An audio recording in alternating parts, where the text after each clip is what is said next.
Hello, John Talley here with Boats.net. Well, it's that time of year again where we need to put away our toys, and to do this correctly, well, you need to go through a process called winterization. Now, what I'm going to show you today is just a typical two-stroke. The one in particular is a 2001 Mercury Tracker 25 horsepower. Going to be really simple to do. But before we get started, let's step it over to the table and look at the different parts and chemicals we're going to need to pull this off. Now, it's a really short list, and honestly, most of these products you should keep on your shelf year-round. Want to make sure you've got the correct weight gear oil, fogging oil, stabilizer, and then some corrosion guard. Now, it's not absolutely required, but I want to go ahead and replace the plugs since I'm there. Now, the only special tool you're going to need is the correct pump that fits to your particular lower unit. So, once you've got your parts and your tools together, we can go over there and get this knocked out.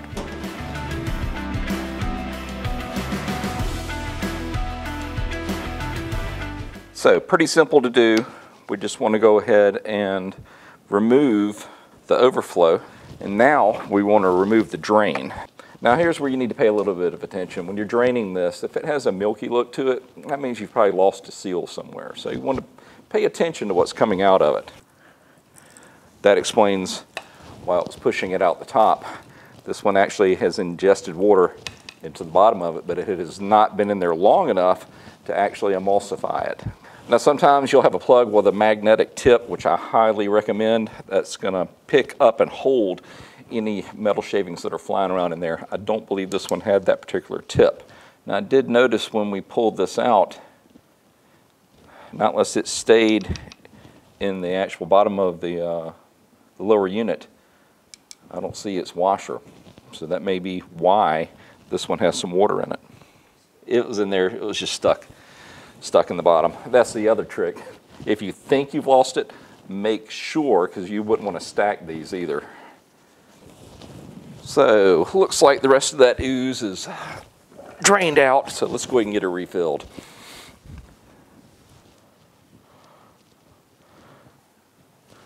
So let's go ahead and get it filled up. This one only takes a little over 8 ounces, I believe. I can hear it filling up in there. There it goes. Let's go ahead and get our vent back in. Now have your drain ready to go. That way we'll lose the minimal amount.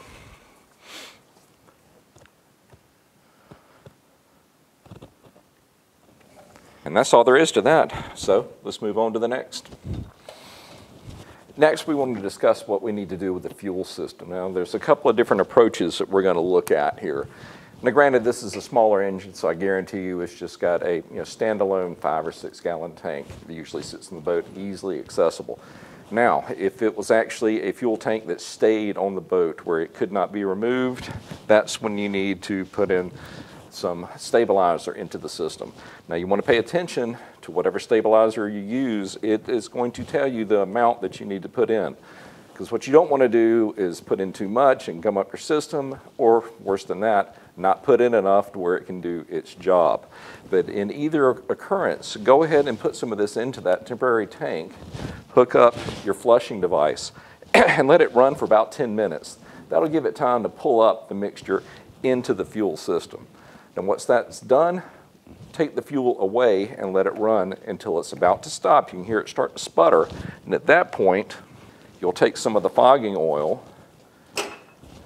and actually shoot it straight down the throat of the carburetor, because on this particular unit, it is a carbureted system, hence it's open to atmosphere. So you want to just spray it straight down its gut, and that's going to carry it in to the jets inside the carburetor.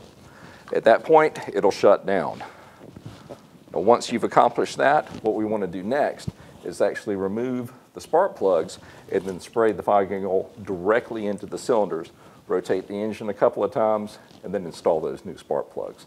So let's pretend that I've already run the machine. It was starting to spit. I sprayed some of the straight down into the carburetor, and now the engine is stopped. So we're going to pick up at removal of the spark plugs. So let's get these out. See how the engine was running. They were in there really loose.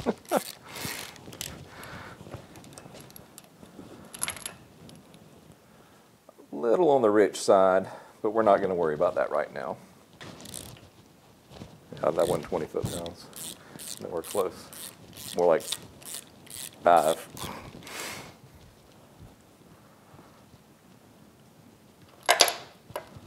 So now, spray in about 4 seconds.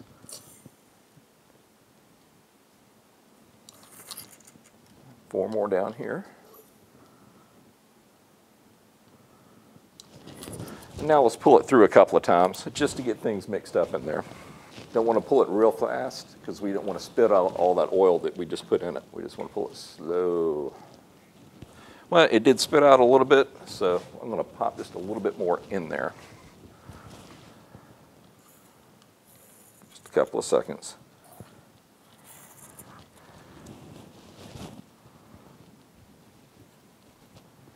And it does not hurt to have a little bit on the threads, because that'll keep it from corroding. Grab a paper towel, then we'll do a little bit of cleaning up, get these torqued in, and we're pretty much done. Now we're going to take these to 20 foot-pounds, but if you do not have a torque wrench, what you would do is just take it just hand tight and then a quarter turn.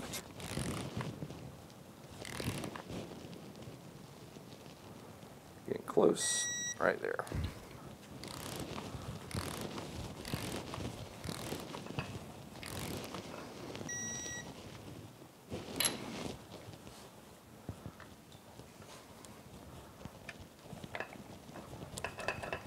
Make sure they go all the way down till you hear them click. That should get it. Now the last thing we're going to do is coat it down with a little bit of corrosion guard. This material you can use, all over it except for any place that has an anode, so just be very careful of that. I mean, you don't have to douse it. We just want it over most of anything that's exposed and not painted or stainless. And plus it acts as a lubricant for all of these different linkages, so it will not hurt them.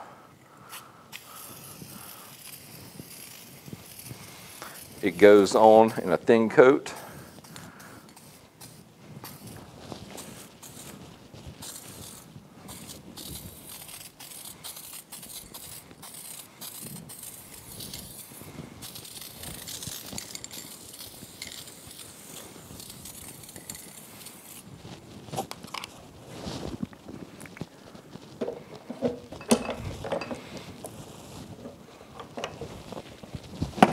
Wherever you're going to store this, make sure it's sitting in this upright position. All right, guys, that pretty much wraps this one up. This one has a very good chance of starting the first time when you pull it through at the beginning of the next season. Well, listen, if you need any parts for your boat, why don't you come see us at boats.net and we can get you taken care of. If you like what you see, why don't you go ahead and hit that subscribe button. That way you can keep up with whatever I'm working on next. We just want to say thanks for shopping here at boats.net, and we will see you in the next video. Have a great day.